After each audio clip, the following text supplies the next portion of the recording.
What's up, people? So I'm going to be talking about two upcoming films that I really want these films to succeed, and those being Mission Impossible: Dead Reckoning Part 1 and Oppenheimer. So the main question that I want to ask for you guys, and that I'm going to be answering myself, in a simple yes or no, and that is, will both of these films be successful? For me, my answer, yes, hopefully.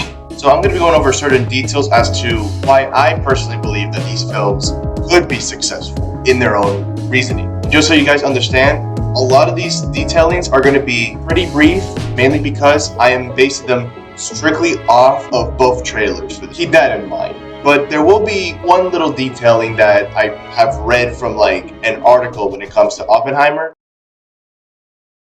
So the first one I want to talk about is Mission Impossible: Dead Reckoning Part 1. Obviously, you have your main man, Tom Cruise, the actor that has earned the title of last true star actor in Hollywood. So you can definitely expect to have, insane sort of stunts. And, two of them have been showcased in the official trailer. Him literally driving a motorcycle off an enormous cliff, and even having the idea of having a custom-made train to then having it just drive off the tracks. If these are the kind of stunts we're getting just for this part 1, who knows the kind of stunts or like how he's going to somehow manage to even top those in part 2. When it comes to, the stunts in Mission Impossibles, really, it's gotten better over time. In terms of that, you're going to get your money's worth of it. And so one thing I want to particularly touch on is that some of the things that can generally enhance these stunts or make them more special is the cinematography.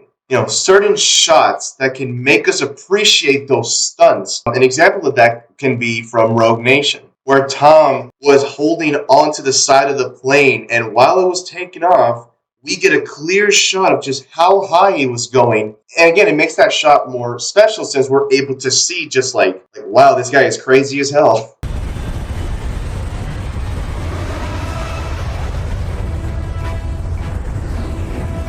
But it's not just with the crazy stunts. It also can be done with characters, especially if it's during a fight scene or for just simply getting a cool shot, like this one. And lastly, I want to touch on the story. Now, we don't really have much of any information about the story of this, except for like specific little details that really, I'm seeing them more going in an emotional route when it comes to, Ethan and his current team that he has.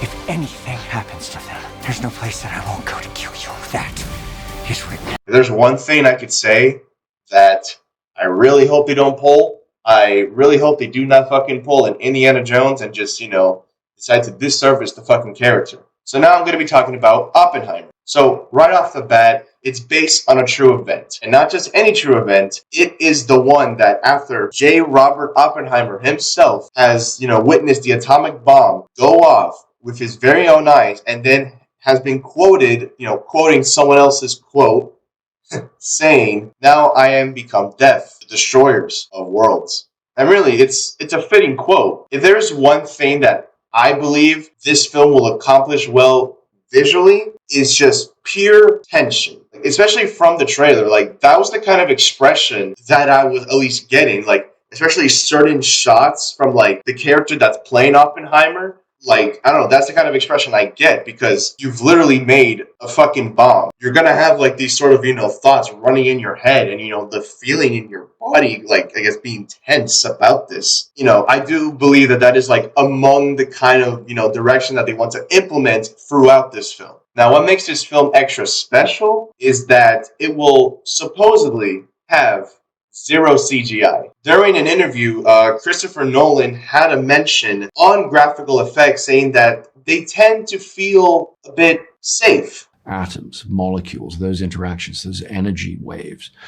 We need a thread that runs from that right through to the ultimate expression of their destructive power when that force is unleashed.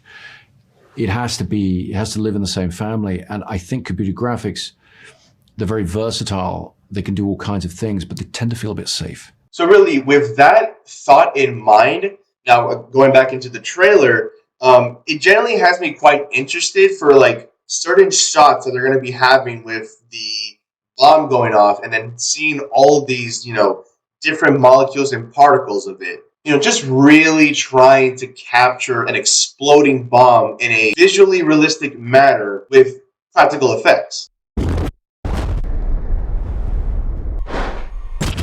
Another thing I want to touch on a little bit with this is just the cast for this film is like huge.